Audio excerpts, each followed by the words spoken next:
Tafel Vikar, Chochma Vesichlot. Donc à propos des Bnei Gad ou Bnei Rouven, nous savons que les Bnei Gad ou Bnei Rouven donc, ont demandé une terre, un territoire qui était donc en dehors d'Eretz Israël.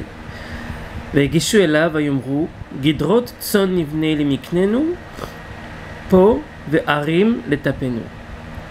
Nous construirons donc des barrières pour notre troupeau et nous construirons des villes pour nos enfants.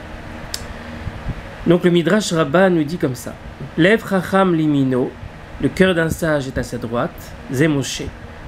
Velev ksil lismolo, le cœur d'un idiot à sa gauche, et l'ubne Reuven ou Bnei Gad.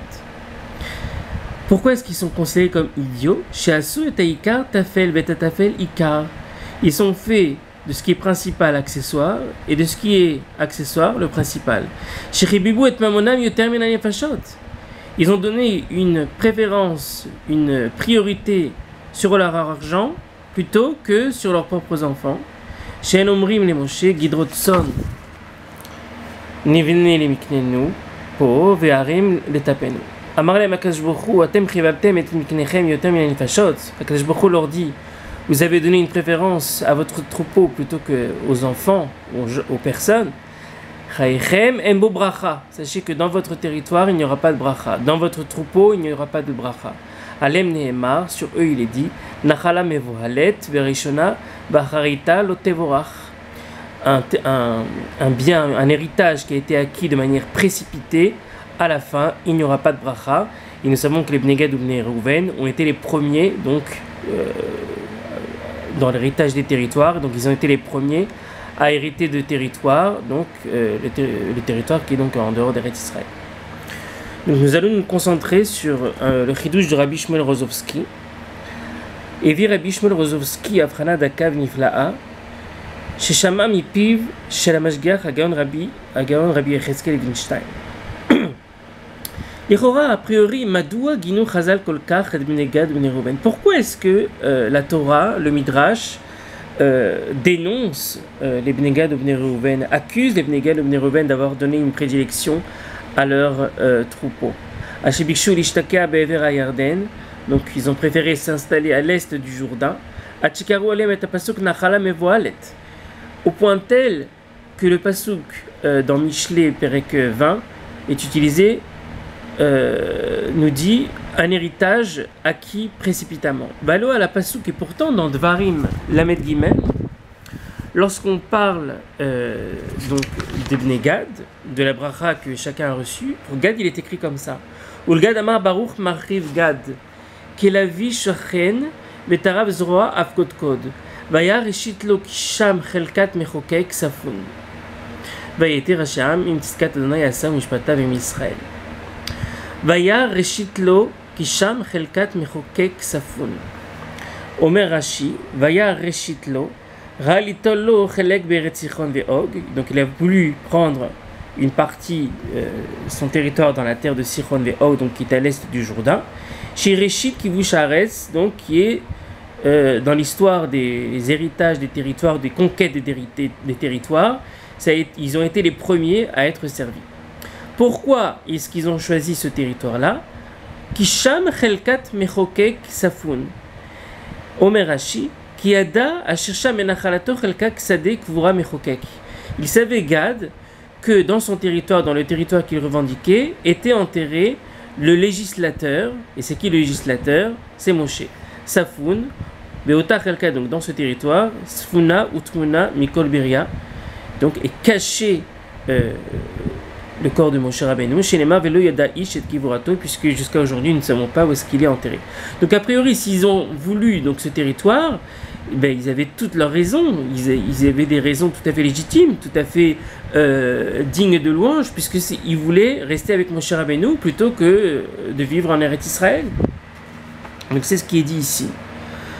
L'Ichora, Madoua Ginu Chazal Kolkach et Bnei Gad Bnei Reuven Ashebikshu lishtaka be'ever hayarden. Pourquoi est-ce qu'ils sont dénoncés? Pourquoi est-ce qu'ils sont accusés? Pourquoi est-ce qu'ils sont critiqués pour avoir voulu vivre à l'est du Jourdain? Achikaru alem et pasuk nachalem mevoalet. Valo à la pasuk dans Dvarim, il est écrit Vaya rishit lo kisham chelkat mechokek safun. Comme on l'a vu Rachidi, ils ont voulu s'installer là-bas car Moshe Rabbeinu est enterré là-bas. Ils ont préféré fermer les yeux sur la sainteté de la terre d'Israël. Ils ont voulu être mévater, donc passer outre, et ils ont donné une prédilection sur. Ils ont voulu habiter donc dans ces territoires pour être proches de la tombe de Moshe Rabbeinu.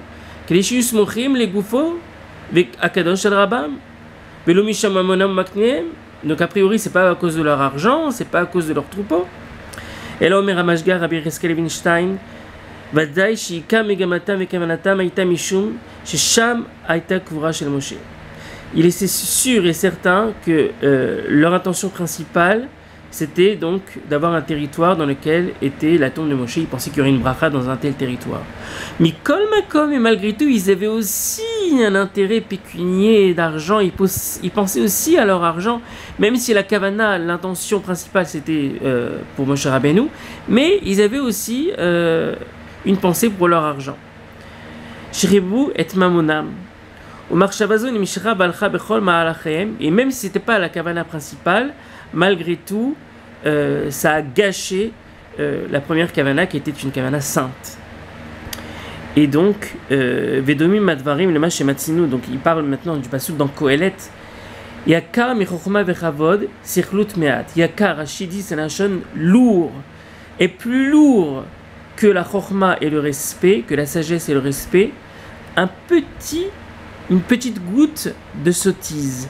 Un brin de sottise est plus lourd que la sagesse. C'est-à-dire que, pour illustrer donc Bnei Gad ou Bnei Reuven, que ce petit intérêt qu'ils avaient pécunier, donc même si c'était un brin d'intérêt, même si c'était léger par rapport à leur intention principale d'avoir un territoire dans là où il y avait Moshe Rabbeinu, malgré tout, ça a fait pencher la balance.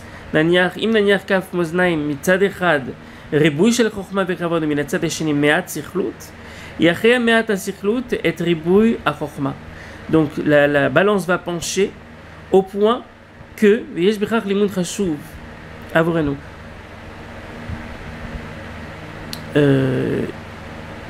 Madame שיש בו הרבה חוכמה.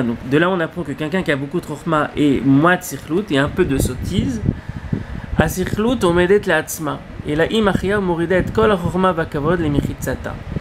Eh bien, cette sottise va faire pencher la balance en équilibre, même si elle est beaucoup plus légère que la chorma qu'il a.